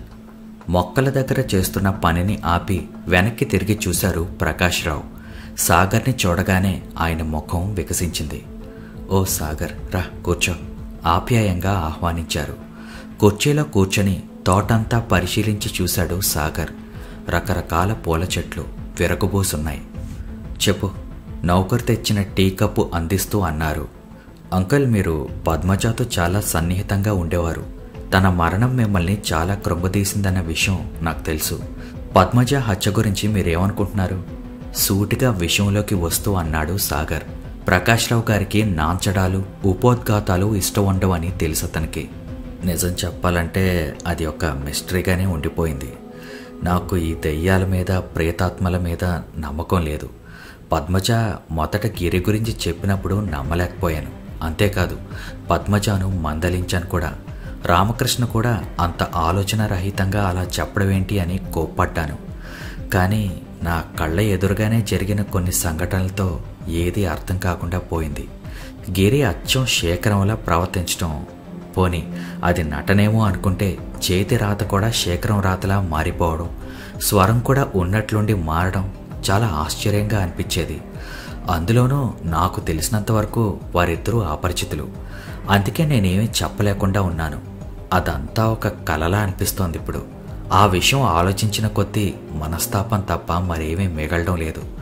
అందుకే ఆ ఆలోచన రాకుండా పనిలో మునిగిపోతున్నాను. సారీ అంకుల్, మర్చిపోతున్న విషయాన్ని గుర్తు చేసి మిమ్మల్ని బాధ పెడుతున్నానని తెలుసు, కానీ తప్పడం లేదు. పర్వాలేదు సాగర్, నిస్సంకోచంగా అడుగు, కాస్త తేరుకొని అన్నాడాయన. గిరిధర్ మీకు చాలా కాలంగా తెలుసా అంకుల్? లేదు, గిరితో నా పరిచయం కొద్ది కాలంగానే. వాళ్ళ అక్కయ్య సుందరి నాకు చాలా కాలంగా తెలుసు. అప్పట్లో గిరి హాస్టల్లో ఉండి చదువుకునేవాడు. అతన్ని 1-2 సార్లు చూశానంతే. సుందరి ఉత్తరం రాసిన మీదట గిరిధర్ను మా ఇంటికి ఆహ్వానించాను. అప్పుడే అతనితో బాగా పరిచయం అయింది. మంచి వ్యాపార దక్షత కలవాడు. చాలా కొద్ది కాలంలోనే బాగా పైకొచ్చినవాడు. అతనంటే గౌరవం కలిగింది. అతని బుద్ధి కుశలతకు ముచ్చటేసింది. నీకు తెలుసా సాగర్, అతనికి రాధనిచ్చి పెళ్లి చేయాలనే ఉద్దేశం నాకుండేది. కానీ ఈలోపునే పద్మజకు అతనితో పరిచయం కావడం, వాళ్ళిద్దరూ పెళ్లి చేసుకోవాలనుకోవడం జరిగిపోయింది. పద్మజ కూడా నాకు కూతురు లాంటిదే. అభ్యంతరం చెప్పాల్సిన అవసరం కనిపించలేదు. అంతకంటే గిరి గురించి వివరంగా చెప్పడానికి ఏం లేదు. సరే అంకుల్, నేను వస్తాను ఇంకా. Thank you. లేచి నిలబడ్డాడు సాగర్. అలాగే సాగర్, అప్పుడప్పుడు వస్తూ ఉండు. నీకేం అవసరం వచ్చినా నేనున్నానని మర్చిపోకు. Controller of import and export office నుంచి బయటకు వచ్చాడు సాగర్. అతడికి కావలసిన వివరాలు దొరికాయి. Venus import and export company 5 ఏళ్ల క్రితం ప్రారంభించబడింది. హైదరాబాద్, విశాఖపట్నంలోనే కాకుండా వాళ్ళ బ్రాంచీలు గుజరాత్లోని అహ్మదాబాద్లో, రాజస్థాన్ శ్రీనగర్లో కూడా ఉన్నాయి. రెడీమేడ్ దుస్తులు, టీ వగైరా ఎగుమతి చేస్తూ కోకో, కొన్ని మిషన్ పార్ట్స్ దిగుమతి చేస్తున్నారు. వాళ్ళ బిజినెస్ అంతా ఆఫ్రికన్ దేశాలలోనే జరుగుతుంది. సంవత్సరంలో టర్నోవర్ 25 లక్షల పైగా ఉంది. కంపెనీ మంచి లాభంలో ఉంది. ట్యాక్స్ రిటర్న్స్ అన్నీ సవ్యంగా సబ్మిట్ చేస్తున్నారు. కంపెనీ మీద ఇంతవరకు ఎలాంటి అభియోగం లేదు. గిరిధర్ కాకుండా మరో 2 భాగస్తులున్నారు. అందులో ఒకరు గుజరాతీ. గుజరాత్లో బ్రాంచ్ ఉండడానికి కారణం అదే కావచ్చు. ఇవి వివరాలు. సాగర్ ఆలోచనలో పడ్డాడు. అఫీషియల్గా తాను కేసు పరిశోధించడానికి అనుమతి దొరక్కపోవచ్చు. స్వంతగా బాధ్యత తీసుకొని చేయాలనుకుంటే తాను కొన్ని న్యాయ విరుద్ధమైన పనులు చేయక తప్పదు. సాగర్కి నవ్వొచ్చింది. తన చేతిలో ఐడెంటిఫికేషన్ పట్టుకొని చేసిన పని న్యాయసమ్మతం. అది లేకపోతే న్యాయ విరుద్ధం. ప్రభుత్వం న్యాయ విరుద్ధమైన పనులు చేయడానికి తనకు లైసెన్స్ ఇచ్చింది. ఇప్పుడు నిర్ణయించుకోవాల్సిందే తను ఏం చేయాలి. ఒక నిర్ణయానికి వచ్చాడు సాగర్. మేకప్ ముగించుకొని అద్దంలో చూసుకున్నాడు. దాదాపు 45 ఏళ్ల వ్యక్తిలా ఉన్నాడు. 3 పీస్ సూట్లో కాస్త లావుగా కనిపిస్తున్నాడు. గుబురు మీసాలు, కళ్ళజోడు ముఖాన్ని కొద్దిగా కప్పేశాయి. సినిమాల్లో చూపించినట్లు చిన్న గడ్డం, కళ్ళజోడు పెట్టుకోగానే రూపం మారిపోతే ఎంత బాగుంటుంది అనుకున్నాడు. వేషం మార్చుకోవడం అంత సులభం కాదని అనుభవం ఉన్నవాళ్ళకి తప్ప తెలియదు. ఫోన్ తీసి నెంబర్ డైల్ చేశాడు. హోటల్ దిల్కుష్. వినిపించింది ఒక స్వరం. రూమ్ నంబర్ 301 అడిగాడు. అవతల వాళ్ళు ఫోన్ తీయగానే డిస్కనెక్ట్ చేసి మళ్లీ చేశాడు. ఈసారి 202కి. ఈసారి అతని ప్రయత్నం ఫలించింది. జవాబు లేదు సార్, చెప్పింది ఆపరేటర్. రూమ్లో వాళ్ళు బయటికి వెళ్లిన ఏదైనా ఒక రూమ్ కోసం వెతుకుతున్నాడు అతడు. అరే, మిస్టర్ షా గదిలోనే ఉంటానన్నారు, కాస్త కనుక్కొని చెప్పరా? అభ్యర్థనగా అడిగాడు. ఒక్క నిమిషం. సారీ సార్, రూమ్ నంబర్ 202లో ఉన్నది మిస్టర్ షా కాదు, మిస్టర్ మెహతా అన్నారు. ఆయన ఇప్పుడే బయటికి వెళ్లారు. అరే, మిస్టర్ షా అక్కడే ఉంటానన్నారే. Anyway thank you. డిస్కనెక్ట్ చేసి బయటపడ్డాడు చేతిలో బ్రీఫ్ కేస్తో. సో రూమ్ నెంబర్ 202లో మెహతా అనే వ్యక్తి ఎవరో ఉంటున్నారు. అరగంట తర్వాత అతను Venus imports and exports company managing director Sundar Lal గదిలో కూర్చొని ఉన్నాడు. అయితే మిస్టర్ గిరిధర్ ఇప్పుడు ఇండియాలో లేరన్నమాట అన్నాడు నిరాశగా. అవును, ఆయన విదేశాలకు వెళ్ళిపోయి 2 నెలలు అవుతుంది. ఆయన మీకెలా తెలుసు? అడిగాడు అతను అనుమానంగా.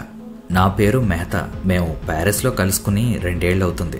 ఇదిగో ఈ విజిటింగ్ కార్డ్ ఇచ్చి వచ్చినప్పుడు తప్పక కలవమన్నారు.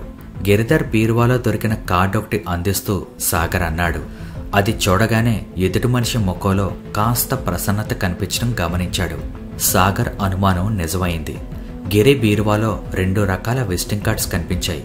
చూడగానే దీనిలో ఏదో ప్రత్యేకత కనిపించింది అప్పుడే. ఆ తర్వాత ఆయన మీరు కలవలేదా? అడిగాడు సుందర్లాల్. లేదండి, ప్యారిస్ నుంచి నేను ఆస్ట్రేలియా వెళ్ళిపోయాను. అక్కడ ఆలిస్ స్ప్రింగ్స్లో ఉండిపోయాను ఇన్నాళ్ళు. ఈ మధ్యనే ఇక్కడికి వచ్చాను. రాగానే గిరిధర్ గుర్తొచ్చాడు. నేనొచ్చి ఇండియాలో స్థిరపడాలనుకుంటే తాను నాతో కలిసి వ్యాపారం చేస్తానన్నాడు. మా స్వస్థలం కాకినాడ. అక్కడ బ్రాంచ్ తెరిచే ఆలోచన ఉందని చెప్పారాయన. సాగర్ మాట పూర్తి కాకముందే టేబుల్ మీద ఇంటర్కామ్ మోగింది. అది తీసి అలాగే అని పెట్టేశాడు. కానీ గిరిధర్ ప్రస్తుతం తిరిగొచ్చే ప్రసక్తే లేదు. ఇక మీ బ్రాంచీ కాకినాడలో తెరవడం ఇప్పట్లో జరగదు మర్యాదగా చెప్పాడు. అలాగా? చాచా, నా దురదృష్టం. నాకు గిరిధర్ అడ్రస్ ఇస్తారా? ఎంతో ఆశతో వచ్చాను. 1 నిమిషం కూర్చోండి, ఇప్పుడే వస్తాను. Excuse me. లేచి టాయిలెట్లోకి వెళ్ళాడు అతను. టాయిలెట్ తలుపు మూసుకోగానే గదినంతా పరికించి చూశాడు సాగర్. చాలా సింపుల్గా ఉంది గది. ఒక పెద్ద కంపెనీ మేనేజింగ్ డైరెక్టర్ గదిలా లేదు. సాగర్ జేబులోంచి కర్చీఫ్ తీస్తున్నట్లు తీశాడు. కర్చీఫ్తో పాటు వచ్చిన చిన్న వస్తువుని ఎడం చేతిలో ఉంచుకొని వంగి కుడి చేత్తో టేబుల్ మీద న్యూస్ పేపర్ అందుకున్నాడు. ఎడం చెయ్యి టేబుల్ పైభాగానికి సొరుగికి మధ్య ఖాళీలో ఒక్క క్షణం కదిలింది. ఏం జరగనట్లు పేపర్ తీసి చూస్తున్నాడు. గదంతా నిశ్శబ్దంగా ఉంది. గదిలో ఏదో తెలియని అస్వాభావికత. 5 నిమిషాల తర్వాత బయటకొచ్చాడు సుందర్లాల్ కర్చీఫ్తో చేతులు తుడుచుకుంటూ. సారీ మిస్టర్ మెహతా, ఆలస్యమైంది. ఇప్పుడే గిరిధర్ అడ్రస్ రాసిస్తాను. అతను అడ్రస్ రాస్తున్నాడు. సాగర్ తృప్తిగా నిట్టూర్చాడు. ఎందుకో అతనికి ఫోన్ రాగానే తన మీద అనుమానం వచ్చిందేమో అనిపించింది. తన విషయం బయటపడితే ఏం చేయాలో ఆలోచిస్తూ ఉండిపోయాడు. థ్యాంక్ యూ మిస్టర్ సుందర్లాల్, సెలవు తీసుకుంటూ అన్నాడు. అతను తలుపు దగ్గరికి రాగానే మీరే హోటల్లో దిగారు ఉన్నట్లుండి అడిగాడు Sunderlal. Hotel Dilkush, room number 202 చెప్పి బయటికి నడిచాడు సాగర్. అతను కూర్చోగానే ట్యాక్సీ కదిలింది. సాగర్ ఊహించినట్లుగానే కాసేపటికి ట్యాక్సీ వెనుక కాస్త దూరంలో ఫాలో చేస్తున్న బుల్లెట్ మోటార్ సైకిల్ కనిపించింది. చిన్నగా నవ్వుకున్నాడు. బుల్లెట్ మీద వ్యక్తి ట్యాక్సీ దిగి హోటల్లోకి వెళ్తున్న సాగర్ని చూస్తూ అనుమానంగా నిలబడ్డాడు కాసేపు. 5 నిమిషాల తర్వాత ఆ వ్యక్తి హోటల్ రిసెప్షన్లోకి నడిచాడు. మిస్టర్ మెహతా అనే వ్యక్తి రూమ్ నంబర్ 202లో ఉన్నారా? ఉన్నారు చెప్పాడు రిసెప్షనిస్ట్. అతను గబాగబా బయటికి నడిచాడు. అతను వెళ్ళిపోయిన 15 నిమిషాల తర్వాత సాగర్ కాఫీ రెస్టారెంట్లోంచి బయటకొచ్చాడు. రాత్రి 11 అవుతుంది. వీనస్ ఇంపోర్ట్స్ ఎక్స్పోర్ట్స్ ఆఫీస్ ఎదురుగా ఉన్న రెస్టారెంట్లో కూర్చున్నాడు సాగర్ మామూలు వేషంలో. ఎదురుగా బిల్డింగ్లో అక్కడక్కడ వరండాల్లో మాత్రం లైట్లు వెలుగుతున్నాయి. వాచ్మ్యాన్ క్యాబిన్ బయట కూర్చున్నాడు. అప్పుడప్పుడు లేచి అటూ ఇటూ తిరుగుతున్నాడు. అతని గమనిస్తున్న సాగర్ 11 అవగానే లేచొచ్చి ఫోన్ కోసం అడిగాడు. హిమజాకి ఫోన్ చేసి చెయ్యవలసింది చెప్పి పెట్టేశాడు. బిల్లు చెల్లించి బయటకొచ్చాడు. ఈలోపునే గదిలో ఫోన్ మోగడం విని లోపలికెళ్ళాడు వాచ్మ్యాన్. హలో, నేను నీతా కంపెనీ మేనేజర్ ఇంటి నుంచి మాట్లాడుతున్నాను. మా వారు ఆఫీస్లోనే ఉంటానన్నారు. ఫోన్ చేస్తే జవాబు ఇవ్వడం లేదు. బయటకు కానీ వెళ్ళారా? అడిగింది ఒక తీయని కంఠం. లేదు మేడం, బిల్డింగ్లో ఎవరు లేరు, అంతా వెళ్ళిపోయారు చెప్పాడు అతను. అరే, అరగంట క్రితం ఫోన్ చేసి అక్కడే ఉంటానన్నారే, ఒకసారి చూసి వస్తావా వాచ్మ్యాన్? అభ్యర్థనగా అడిగింది. అలాగే, మీరు లైన్లో ఉండండి, చూసొస్తాను. రిసీవర్ పక్కన పెట్టి లిఫ్ట్ వైపు నడిచాడతను. నీతా అండ్ కంపెనీ 5వ అంతస్తులో ఉంది. వాచ్మ్యాన్ లోపలికి వెళ్ళగానే కొంచెం టైం ఇచ్చి సాగర్ లోపలికి నడిచాడు. తనకు కావలసిన ఆఫీస్ కింద అంతస్తులోనే ఉంది. అదొక అదృష్టం. మెట్ల పక్కగా ఉన్న ఖాళీలో నక్కి కూర్చున్నాడు. అరగంట వరకు అక్కడి నుంచి కదల్లేదు. తర్వాత తలుపు దగ్గరికెళ్ళాడు. 2 అంగుళాల వెడల్పు మైకా ముక్కకు చిన్న కత్తి కలిపి తీయడంతో స్ప్రింగ్ లాక్ తెరుచుకుంది. గది చీకటిగా ఉంది. ఆఫీస్లో ఎవ్వరూ లేరని నిర్ణయించుకున్నాక పెన్ టార్చ్ వెలిగించాడు. తర్వాత టైం వేస్ట్ చేయలేదు. ఆఫీస్ అల్మరాలో ఉన్న ఫైల్స్లో ఏమీ దొరకవని తెలుసు, అందుకని వెతకలేదు. ఎంటీ టాయిలెట్లోకి వెళ్ళినప్పుడు నీళ్ల చప్పుడు కూడా బయటికి వినిపించలేదు. సాగర్ టాయిలెట్ తలుపు తీశాడు. రాలేదు. తాళం వేసింది. 2 నిమిషాల్లో తలుపు తెరిచాడు. బాత్రూంకి అంత బలమైన తాళం ఎందుకు వేయాల్సి వచ్చింది? గదిలో మామూలుగా ఉండవలసిన వస్తువులు తప్ప మరేం లేవు. అతని చూపులు గదిలో గోడలను నిశ్చింతగా పరిశీలించాయి. అక్కడేమీ లేదు. స్క్రూ డ్రైవర్తో గోడని కొట్టి చూడటం మొదలుపెట్టాడు. వెంటిలేటర్ కింద టైల్స్ మధ్య ఖాళీ కనిపించింది. అతనికి అర్థమైంది, అది మామూలు తాళం కాదు. విదేశాల్లో కొన్ని హోటళ్లలో గదులకు వేసే కంప్యూటర్ తాళం అది. దాని తాళం చెవి చిన్న ప్లేట్లా ఉంటుంది. దానిమీద కోడ్లో రంధ్రాలు పంచ్ చేసుంటాయి. దాన్ని ఆ ఖాళీలోంచి లోపలికి తోస్తే తలుపు తెరుచుకుంటుంది. సుందర్లాల్ జేబులో ఏదో వేసుకొని వెళ్లడం గుర్తొచ్చింది. టేబుల్కి కుడివైపు సొరుగులో ఫైల్ మధ్య దొరికింది అతనికి ఆ తాళం. తాళం తెరిచి చూసి సాగర్ నిశ్చేష్టుడై నిలబడ్డాడు కాసేపు. అత్యంత అధునాతనమైన ఎలక్ట్రానిక్ స్విచ్ బోర్డు ఉంది అందులో. చిన్న నోట్బుక్లో చాలా నంబర్స్ రాసున్నాయి, కానీ అర్థం కావడం లేదు. కోడ్లో రాసినట్లుంది. జేబులోంచి డైరీ తీసి గబాగబా అన్నీ నోట్ చేసుకున్నాడు. మామూలుగా తాళం వేసి ఎక్కడవక్కడ సర్దేశాడు. వెనకవైపు గోడౌన్స్ ఉన్నాయి. అట్నుంచి బయటికి వెళ్ళడానికి షట్టర్స్ వేసిన తలుపులున్నాయి. గోడౌన్స్లో పెద్ద పెద్ద చెక్క పెట్టెలు ప్యాక్ చేసున్నాయి. అన్నిటి మీద శ్రీ గంగానగర్ అడ్రస్ రాసుంది. కొన్ని మెషిన్లు ఇంకా పక్కనే పెట్టున్నాయి. వాటిని పరిశీలించాడు. తను చూసిన విషయం వెంటనే రిపోర్ట్ చేస్తే వీనస్ ఇంపోర్ట్ అండ్ ఎక్స్పోర్ట్స్ని అఫీషియల్గా సెర్చ్ చేస్తారు. కానీ దానివల్ల వాళ్ళు చేస్తున్న ఇల్లీగల్ పనులు బయట పడతాయా? గిరిధర్ విషయం కూడా బయట పడుతుందా? ఇంకా కొన్ని అసలైన ఆధారాలు సంపాదించాలి. అప్పుడే వీళ్ళ కుట్రనంతా బయట పెట్టాలి. ఆలోచిస్తూ తల పైకెత్తాడు సాగర్. బీరువా మీద పెట్టిన 2 సూట్ కేసుల మీద అతని దృష్టి పడింది. ఏదో అనుమానం వచ్చి సూట్ కేసులను కిందకి దించాడు. 2 ఖాళీగానే ఉన్నాయి. కానీ ఒకటి కాస్త బరువుగా అనిపించింది. మరుక్షణం సూట్ కేసు వెనక్కి తిప్పి అడుగు నుంచి క్లాంపులు గట్టిగా లాగాడు. అడుగున ఉన్న సీక్రెట్ అరా బయటపడింది. నిండా కాగితాలు. ఒక్క క్షణం ఆలోచించాడు. వెంటనే ఆ కాగితాలన్నీ తీసేసి బీరువాలో కనిపించిన కాగితాలు అందులో పెట్టేసి క్లాంపులు బిగించాడు. సూట్ కేసులు ఎప్పటిలా పైన పెట్టేసి గదికి తాళం వేసేశాడు. ఇంటికొచ్చి గదిలో కూర్చొని ఒక్కో కాగితం చూడడం మొదలుపెట్టాడు సాగర్. టెలిఫోన్ నంబర్లు రాసి ఉన్న చిన్న నోట్ పుస్తకం కనిపించింది. ఒక నావకు సంబంధించిన వివరాలతో ఉన్న బ్లూ ప్రింట్ ఉంది. ఒక మ్యాప్లో నావ ప్రయాణం చేసే రూట్ మార్క్ చేసింది. అవి కాకుండా కొన్ని ఉత్తరాలు సాగర్ని ఆకర్షించాయి. అందులో ఒకటి తీశాడు. అది బాంబేలో పోస్ట్ చేయబడింది. ప్యారిస్లో శివరాం అనే వ్యక్తిని ఉద్దేశించి రాశారు. డియర్ శివరాం, మీరు చెప్పినట్లుగా అన్నీ సిద్ధం చేశాం. మిమ్మల్ని గాంధీనగర్లో నేనే స్వయంగా రిసీవ్ చేసుకుంటాను. ఇట్లు పిఎస్ఆర్. పిఎస్ఆర్ అంటే పిఎస్ రామకృష్ణ. కవర్ మీద తేదీ చూశాడు. ఎప్పటిలాగే బాంబేలో పోస్ట్ మార్క్. మొత్తగా ఏమీ కనిపించకుండా ఉంది. ప్యారిస్లో డెలివరీ చేసిన తేదీ స్పష్టంగా ఉంది. హలో సాగర్, రా ఆహ్వానించాడు మోహన్. అతను సాగర్ స్నేహితుడు. ఆ డిపార్ట్మెంట్లోనే పనిచేస్తున్నాడు. చిన్న సాయం చేసి పెట్టాలి మోహన్. అఫ్కోర్స్ అఫీషియల్గా కాదనుకో. అతని కనుబొమ్మలు ముడిపడ్డాయి. సాగర్ ఎప్పుడూ ఇలాంటి కోరిక కోరలేదు. అతని అనుమానం గ్రహించినట్లుగా అదేవి న్యాయవిరుద్ధమైన పని కాదు మోహన్. ఒక అనుమానం నివృత్తి చేసుకుందామని. తర్వాత అవసరమైతే తప్పకుండా రిపోర్ట్ చేస్తాను చెప్పాడు సాగర్. సరే అయితే చెప్పు. జేబులోంచి కొన్ని కాగితాలు తీసిచ్చి తనకి కావాల్సిందేంటో వివరించాడు సాగర్. నేను 4 రోజుల వరకు ఊళ్ళో ఉండడం లేదు. నేను వచ్చేటప్పటికి తెలుసుకుంటే చాలు. ఇంకో విషయం, నాకు డాక్టర్ రామకృష్ణ గురించి పూర్తి వివరాలు కావాలి. అతని గతం, ఇప్పటి ఆస్తిపాస్తులు, ఆదాయం వగైరా అంతా. వీలైతే అతన్ని ఫాలో చేసి ఏం చేస్తున్నాడో కనుక్కుంటే మంచిది. అవసరమైతే ప్రైవేట్ అసిస్టెన్స్ తీసుకో. డబ్బిచ్చి వెళ్తాను. మోహన్కు ఆ పని అప్పగించాక కాస్త తీరిక దొరికింది సాగర్కు. అతని ప్లాన్లో 2వ ఘట్టం మొదలైంది. కనబడేదంతా నిజం కాదని మిథ్య అని కొందరంటారు. కానీ మిథ్య కన్నా బలమైంది ఇంకొకటి ఉంది. అది హలో. గుమ్మలో నిలబడి పిలిచింది హిమజ. సీరియస్గా ఏదో ఆలోచిస్తున్న డాక్టర్ రామకృష్ణ తలెత్తి చూశాడు. హలో హిమ, రా. పొద్దుట ఇంటికొస్తే ఎవరూ లేరు. ఎక్కడికెళ్ళావు అడిగాడు. నేనిప్పుడు ప్రకాశ్రావు అంకుల్ దగ్గర ఉంటున్నాను. శివయ్యను పని మాన్పించి పంపేశానుగా. శివయ్యను మాన్పించావా? ఏం జరిగింది ఆతృతగా అడిగాడు ఆయన. అతని ప్రవర్తన అనుమానాస్పదంగా అనిపించింది. ఆయన ముఖ కవళికల్ని పరిశీలిస్తూ అంది. ఎన్నో సంవత్సరాలుగా ఉంటున్నాడు కదమ్మా. నమ్మకంగా పనిచేశాడు కూడా. అతని మీదేమనుమానం? ఈ రోజుల్లో ఎవరిని ఎప్పుడు అనుమానించాలో తెలియకుండా ఉంది. గిరిధర్ అక్కయ్యను అలా హత్య చేస్తాడని కలలోనైనా అనుకున్నావా?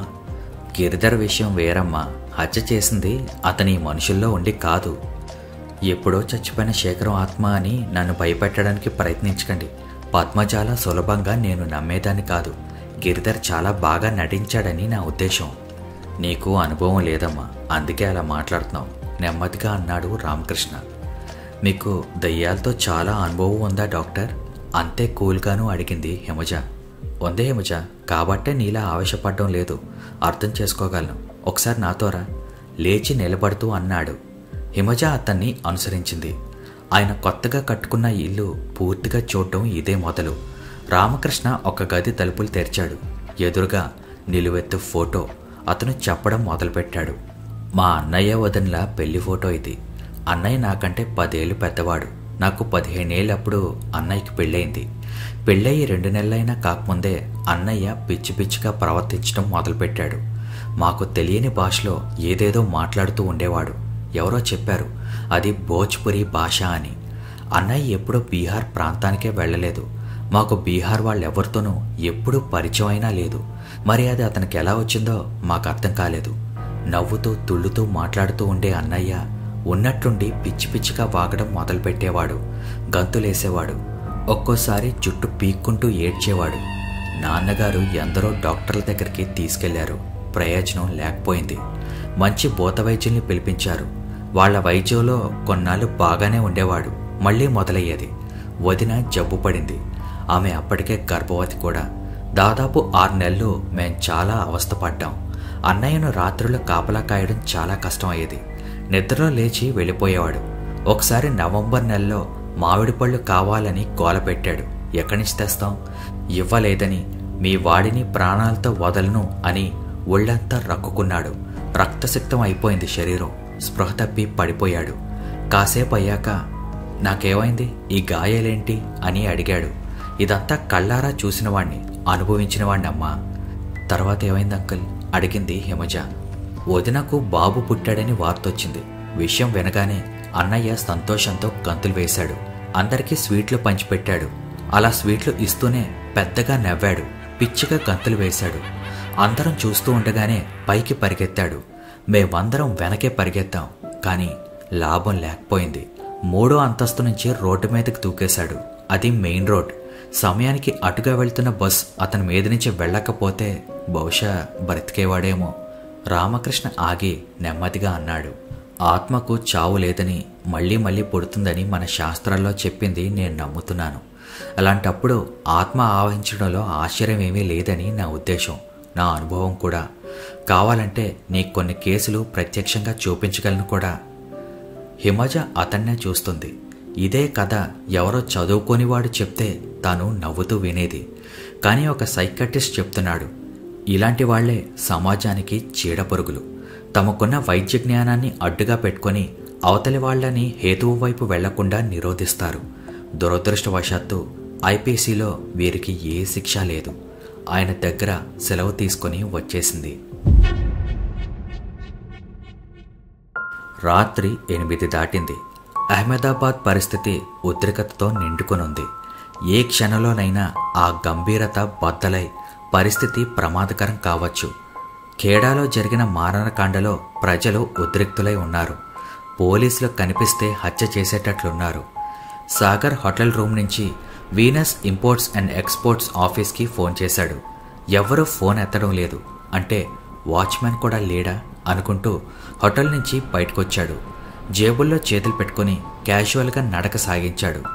తనను ఎవరూ గమనించడం లేదని నిర్ధారణ చేసుకున్నాక వీనస్ ఆఫీస్ ఉన్న రోడ్డుకొచ్చాడు. రోడ్డు మీద జనం ఎక్కువగా లేరు. ఆఫీస్ బిల్డింగ్ విడిగా పెద్ద కాంపౌండ్ వాల్ మధ్యగా ఉంది. వెనక వైపు పెద్ద ఖాళీ స్థలం కనిపిస్తుంది. ఆఫీసులో ఎవరూ లేరు. వెనక వైపుకి నడిచాడు సాగర్. లారీలు వచ్చిపోవడానికి వీలుగా పెద్ద గేట్ ఉంది. మనుషులు వచ్చిపోవడానికి చిన్న సైజ్ గేట్ ఉంది. దానికి తాళం వేలాడుతోంది. 1 నిమిషం సందేహించి అటూ ఇటూ చూశాడు సాగర్. అన్ని ఆఫీసులో ఉండే ప్రదేశం కాబట్టి అంతా నిర్మానుష్యంగా ఉంది. ఎక్కడా అలికిళ్ళలేదు. మరిక ఆలస్యం చేయకుండా జేబులోంచి తాళం గుత్తి తీసి లోపలికి వెళ్ళాడు. ఆఫీస్ లోపల చాలా పెద్దగా ఉంది. గదుల్లో ఫర్నిచర్, కొన్ని ఫైల్స్ తప్ప మరేం లేవు. ఒక్కొక్క ఫైలు విసుగు లేకుండా చదవడం మొదలుపెట్టాడు. అందులో ఏ విషయమూ లేదు. అన్ని ఫైల్స్ చదవడానికి దాదాపు 2 గంటలు పట్టింది. ఏమీ దొరకలేదు. ఫైల్స్ వాటి స్థానంలో పెట్టేయబోతూ టేబుల్ అరలో ఉన్న మరొక పుస్తకాన్ని చూసి అదిరిపడ్డాడు. అది సోమశేఖరం డైరీ. ఆత్మహత్య చేసుకున్న సోమశేఖరం డైరీలో ఒకటి ఇక్కడికి ఎలా వచ్చింది? ఇన్ని వేల మైళ్ళ దూరంలోకి. సోమశేఖరం అమ్మగారు అతడు మరణించాక కొన్ని డైరీలు పద్మజాకి ఇవ్వడం తెలుసు. కానీ ఇది? సాగర్ అయోమయంగా అక్కడి నుంచి లేచాడు.